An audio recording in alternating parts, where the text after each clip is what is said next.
So tell me honestly, how many emails do you have in your inbox right now?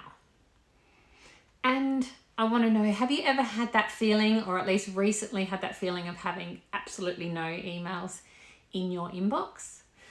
Well, I have, and it's taken me a while to get there, but I want to tell you why I love the 0 inbox rule, why I think it's so important, and how you can use it for your inbox, but also for other aspects of your life.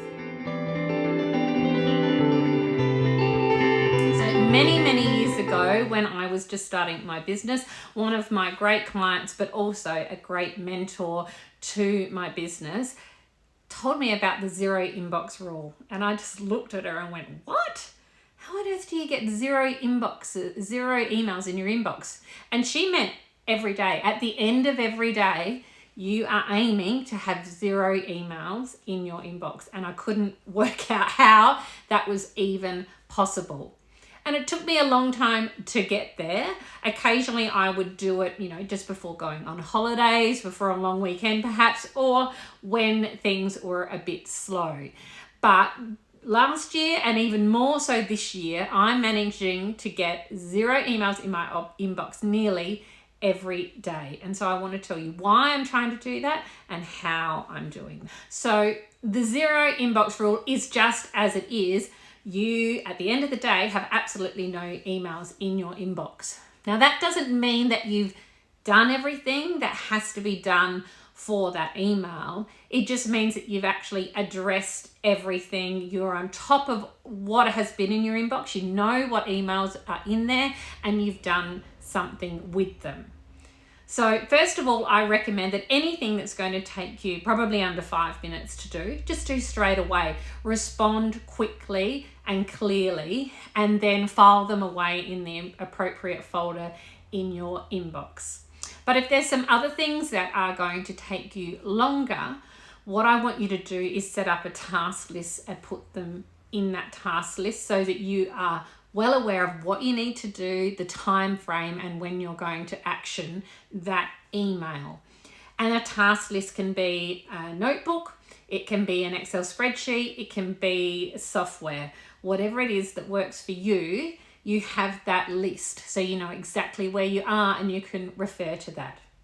But then what do you do with that email? Well, you file that away as well. So I file everything away into client folders or family member folders on my email, so I can easily go back and find those emails.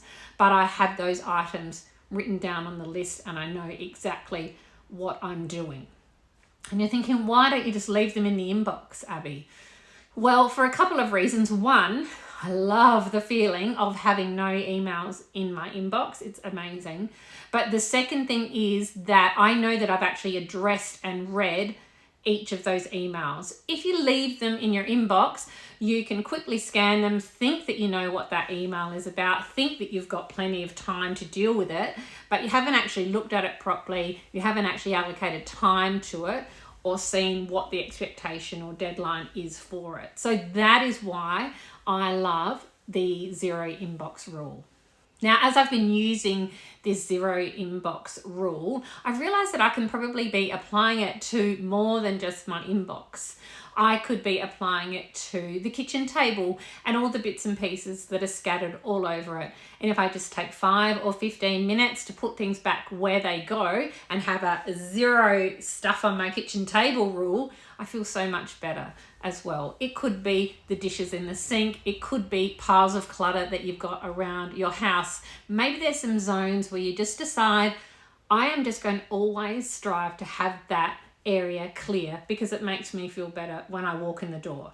Now, that doesn't mean that you might have addressed everything. You might have shoved some things in the cupboard or under the sink, whatever it is. But if there's things that you can address and process and work through and know where you've got to put it, what you've got to do, what action you've got to take, and then the area is clear and clean, I'm telling you, it feels so much better. You know that you've addressed things. You know that you're not missing or forgetting something. You may not have done it yet, but you know that you've touched it all.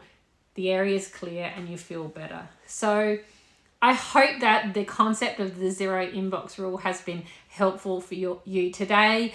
I'd love to hear if you are using it or if the concept of it is making you feel a little bit ill, as it did for me. I'd love to hear if you start using it and what your feelings are. Do you have any questions? Do you want some more detail on exactly how I do it and how I set up my folders in my inbox, or what I do around home? I would love to hear from you. And if you've got any other tips that are similar to the zero inbox rule, the way that you keep on top of tasks in your work or in your life, I'd love to hear from you. So please comment below and let me know. And on the as a side note, please know that some of the work I do in my business is to help our clients manage their emails. It's also about helping them managing their tasks around the house. So they send off their task list to us, and that's the way that they have a zero task list rule at home, because they've simply emailed the task to us. They haven't done it, but they've got all those tasks off their plate and their slate is clear and they feel much better, and it's up to us to get those tasks done for them. So if you're needing a hand and extra support at home or at work, you can get in touch with us at Lifestyle Elements and we'd love to chat with you. All right, thanks everyone. I look forward to hearing about how you approach the zero inbox rule.